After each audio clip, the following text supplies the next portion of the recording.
میرے گھر آ، مجھے چل کے دکھا۔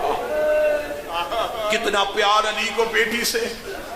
جب کوفے آئی، کتابوں میں آج بھی خط لکھا ہوا ہے، مولا علی نے جناب حسن کو خط لکھا، حسن بہنیں لے کے کوفے آ جاؤ، اور حسن یاد رکھنا نبی کے اسبل میں جہاں ایک قصوہ نامی اونٹنی ہے جو نبی نے پالی تھی، اس میں میری زینب کو لے کے آنا، کیونکہ یہ اونٹنی محمد کی ہے اور محمد نے بچپن سے اس اونٹنی کو اپنے گھر پالا تھا۔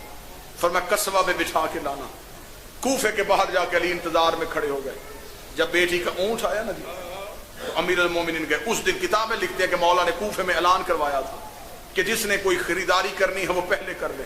اس دن کسی عورت کا بچہ بھی چھت پہ نہ آئے، میری بیٹی مدینے سے آ رہی ہے۔ کوفے کی گلیوں میں سناٹا تھا، او کا عالم تھا، کوفے میں چپ خاموشی تھی۔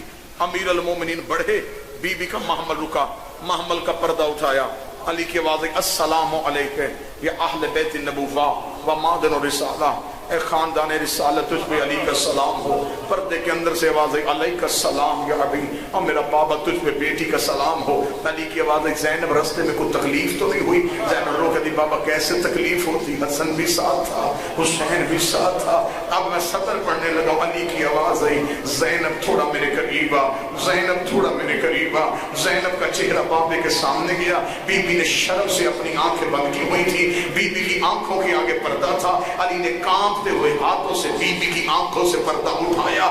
بی بی زینب نے خوف کے عالم میں اپنے ہاتھوں کو ساتھ اپنے چہرے کو چھپایا۔ علی کی آواز زینب تھوڑی دیر کے لیے آنکھیں کھول۔ بی بی زینب نے آنکھیں کھولی، انظر پہ علی یمینا بالکوفہ و شمال بالکوفہ۔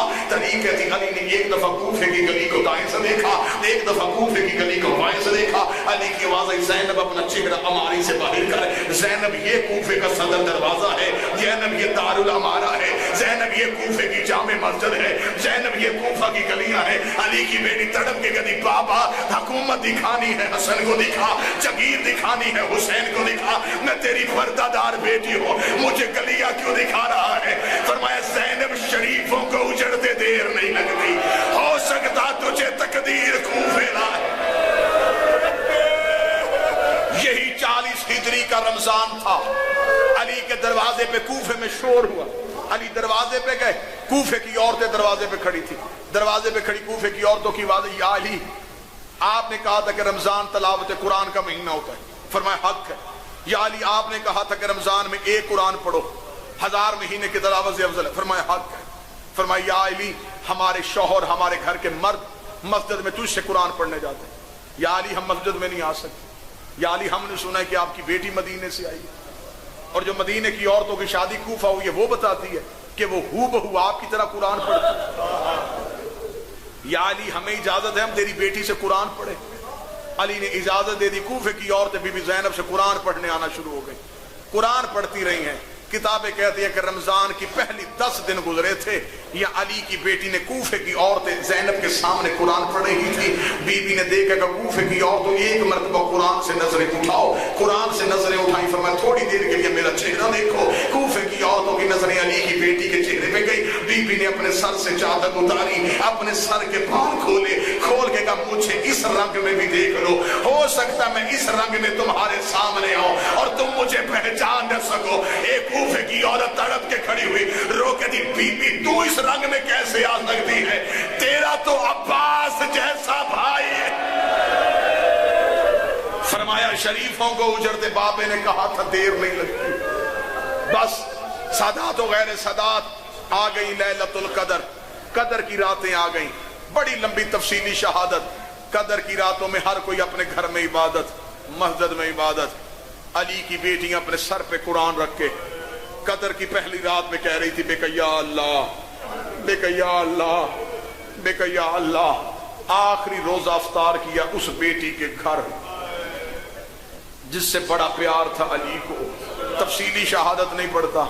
افطار کرنے کے بعد کتابیں کہتی ہیں کہ علی کے دروازے پہ شور آیا، دروازے پہ شور آنا تھا، عباس اٹھے جانے کے لیے، علی کی آواز ہے عباس رک میں جاتا ہوں۔ علی دروازے پہ گئے، 4 گھوڑا سوار نوجوان امیر المومنین کے دروازے پہ کھڑے تھے، دراز قد، چہروں پہ نقاب تھے، تلواریں یوں علم کی ہوئی تھیں۔ علی نے دروازے پہ آ کے علی کی آواز کون ہے؟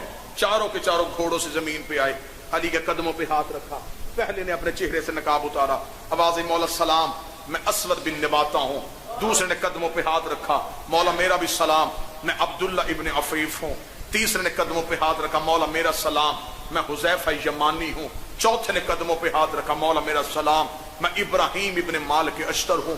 چاروں علی کے جرنیل نوکر تھے، چاروں علی کے جوان نوکر تھے، چاروں نے علی کے سامنے ہاتھ جوڑے۔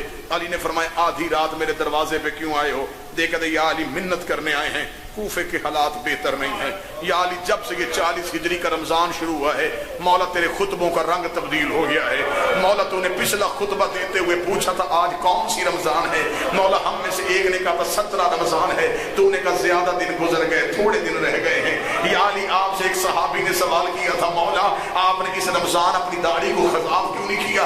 آپ نے کہا تھا یہ ان قریب لہو سے خضاب ہونے والی ہے۔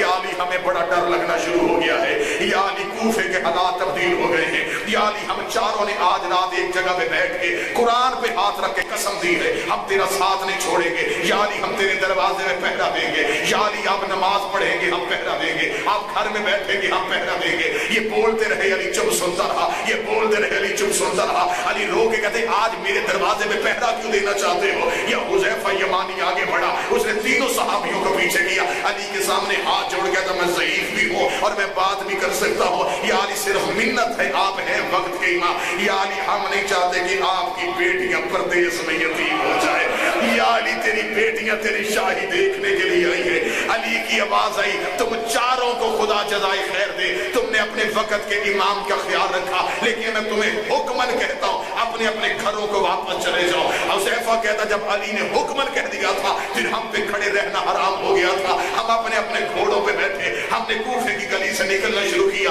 علی اپنے دروازے پہ کھڑے ہمیں دیکھ رہے تھے۔ حذیفہ کہتا میں پوری زندگی وہ منظر نہیں بھولا جب میں علی کی گلی کا موڑ مڑنے لگا، میں نے آخری بار پیچھے مڑ کے علی کو دیکھا، علی ہاتھ ہلا کے کہہ رہا تھا حذیفہ اللہ کے حوالے، حذیفہ مجھے اللہ کے حوالے کر دو۔ حذیفہ کہتا میں روتا روتا گھر آ گیا، حذیفہ کہتا روتا ہوا میں گھر آیا، میں نے اپنے سر سے امامہ اتار کے زمین میں پھینکا، اپنی تلوار اتار کے میں نے دیوار پہ ماری، میں نے زمین پہ بچوں کی طرح ایڑیاں رگڑ رگڑ کے رونا شروع کیا۔ میری زوجہ کمرے سے نکل کے آئی، اس نے کہا حذیفہ شرم کر، علی کا نوکر ہو کے بزدلوں کی طرح رو رہا ہے۔ اس نے کہا بزدلوں کی طرح نہیں رو رہا، ہم علی کے دروازے میں پہرا دینے گئے تھے، علی نے ہمیں واپس بھیج دیا ہے، کوفے کے حالات ٹھیک نہیں ہے، ہمیں ڈر لگ رہا ہے کہیں ہمارے مولا کو کچھ ہو نہ جائے۔ حذیفہ کہتا میری زوجہ نے کہا تسلی کر، وہ فاتح خیبر ہے، کس کی جرت ہے ہمارے مولا کی طرف آنکھ اٹھا کے دیکھے۔ حذیفہ کہتا وہ تسلیاں دیتی رہی، میری آنکھیں بند ہو گئی، میں وہی ریت میں سو گیا۔ تھوڑی دیر کے بعد میری بیوی نے مجھے چھوڑا، جو جوڑ کا حذیفہ آنکھیں کھول، یہ دیکھ شور کیسا ہے۔ حذیفہ کہتا میں نے کان لگایا، آواز آئی قد قتل امیر المومنین، زینب کا بابا مارا گیا، حسین کا بابا مارا، ماتم کر جو علی کا حسین سنے آئے۔ کوفے کی گلیوں میں سنا آ رہی، کوفے والوں علی مارا گیا، کائنات کا بادشاہ مارا گیا، عید سے پہلے زینب یتیم ہو گئی، پردیس میں محمد کی بیٹیاں یتیم ہو گئی۔ حذیفہ کہتا میں ننگے پاؤں دوڑا، حذیفہ کہتا جب میں دوڑا تو میں نے دیکھا مسجد سے زخمی علی کو لایا جا رہا۔ حذیفہ کہتا میں پیچھے پیچھے روتا ہوا چلا، حذیفہ کہتا میں اپنی داڑھی پہ پیٹ بھی رہا تھا، اپنے رانوں پہ بھی پیٹ رہا تھا، میں ماتم کر رہا تھا۔ یا علی کی گلی آئی، گلی میں علی نے اپنے بیٹوں کا گھر روکو، حذیفہ کو آگے بلاؤ۔ حذیفہ کہتا میں قریب گیا، میں نے امیر المومنین کے قدم پکڑ لی، میں نے رو کے کہا تیری رات منت کر کے گئے تھے، ہمیں دروازے میں پہرے دینے دے، مولا مجھے بتا زخم کتنا گہرا آیا ہے۔